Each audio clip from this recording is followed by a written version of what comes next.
از همین بار بزنی؟ آره دستگاه رو شنگ میزنم. روشنش کنیم؟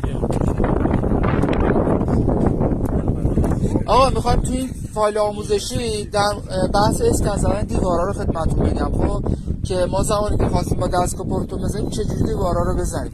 بی زحمت کام بزن وصل بشه. ببین زدن دیوارا با دستگاه پروتونی خب دیگه شما زمانی که دستگاه سرش دستگاه رو بیار بالا سرشو دستگاه رو بیار بالا ببین دستگاه ریچارد میشه. زمانی که دستگاه ریچارد میشه یعنی شما طول هرس نداری. خب فقط یه لیزر بزن میزنن. لیزران کجا افتاده؟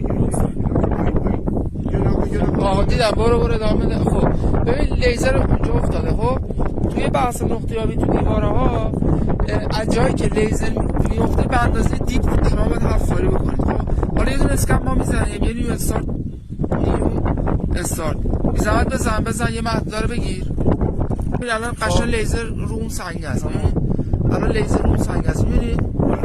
حالا اینو نگاه کن تو اسکن نگاه کن ببین شکل این سنگ هم اینجا افتاده میبینی؟ پشت سنگ ها دستگاه به عنوان حفره تشخیص میده.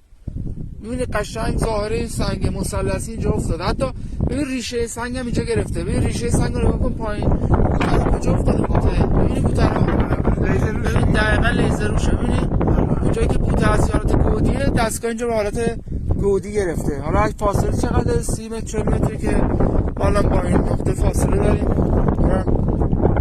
خود همین چیز رو نمیتونیم از اینجا بگیریم؟ بزن چرا؟ میتونی بزنی. یه نیو استارت بزن.